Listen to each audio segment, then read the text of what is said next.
Okay, ఇప్పుడు if condition ఎలా చేయాలనేది చూద్దాం. సో ఆథర్లో ఒక న్యూ పైప్ లైన్ క్రియేట్ చేస్తున్నాను.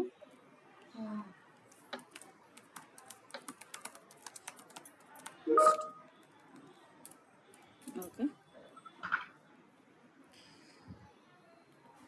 ఇప్పుడు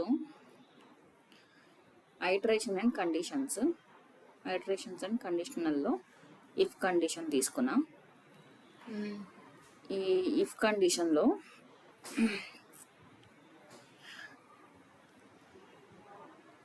యాక్టివిటీస్కి వచ్చి ట్రూ అయితే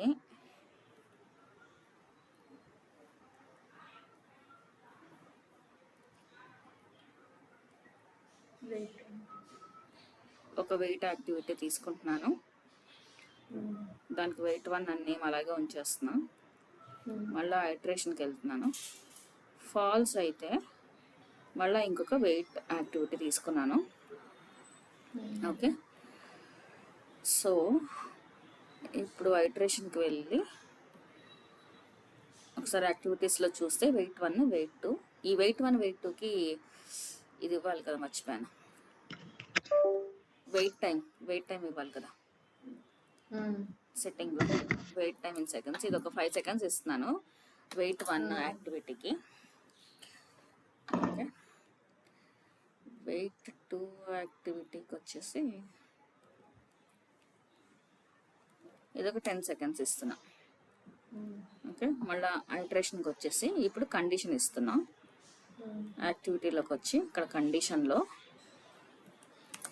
ట్రూ అని ఇస్తే వెయిట్ 1 ఎగ్జిక్యూట్ అవుతుంది. ఫాల్స్ అని ఇస్తే వెయిట్ 2 ఎగ్జిక్యూట్ అవ్వాలి. ప్రస్తుతానికి ట్రూ అని ఇచ్చి డీబగ్ చేద్దాం.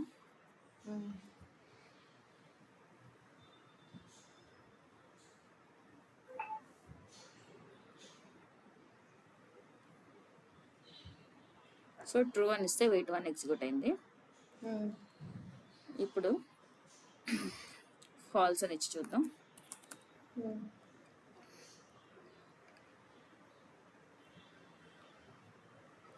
ఏమైంది? ఫాల్స్ అని ఇచ్చాము. మళ్ళీ డీబగ్ చేద్దాం. ఇప్పుడు వెయిట్ 2 ఎగ్జిక్యూట్ అవ్వాలి.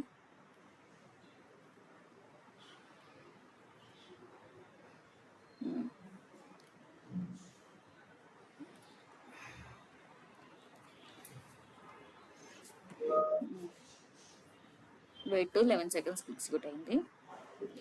ఇప్పుడు ఈ కండిషను ట్రూ ఆర్ ఫాల్స్ అని కాకుండా హార్డ్ కోడెడ్ కాకుండా వేరే ఏదన్నా ఇద్దాం. అంటే ఒక ఎక్స్ప్రెషన్ ఇచ్చి చూద్దాం. సో ఎక్స్ప్రెషన్ కోసం ఫంక్షన్స్కి వెళ్ళి లాజికల్ ఫంక్షన్స్ కింద ఈక్వల్ టు తీసుకుంటే ఇందులో ప్రస్తుతానికి ఏదో 2 వాల్యూస్ ఇద్దాం.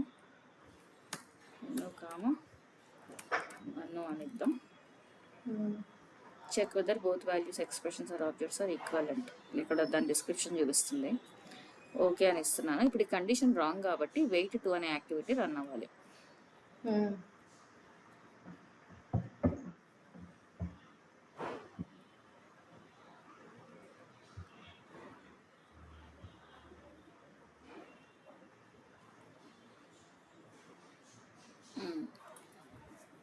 ఓకే, సో ఇప్పుడు మనం ఇలా హార్డ్ కోడెడ్ కాకుండా పారామీటర్స్ ఇద్దాము. పారామీటర్స్ ఇవ్వడం కోసం పని చేద్దాం. ముందు పైప్ లైన్ పారామీటర్స్కి వెళ్ళి ఇప్పుడు పారామీటర్స్ యాడ్ చేద్దాం.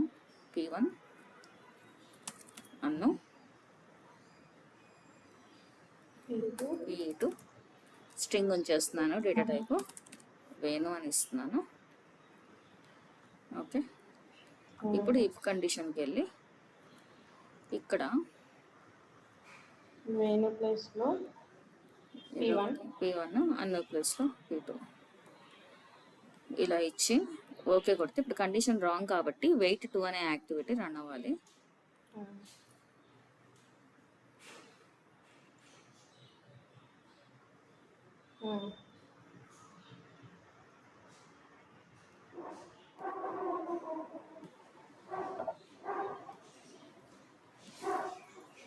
ఓకే, ఇప్పుడు కండిషన్ ట్రూ చేసి చూద్దాం. అది కూడా డైనామికల్గా మారుద్దాం. మళ్ళీ డీబగ్ చేస్తూ మారుద్దాం వాల్యూ. సో ఇక్కడ అన్వయిస్తున్నా, ఓకే కొడుతున్నా. ఇప్పుడు ఇప్పుడు వెయిట్ 1, వెయిట్ 1 ఎందుకంటే కండిషన్ ట్రూ కాబట్టి. వచ్చింది.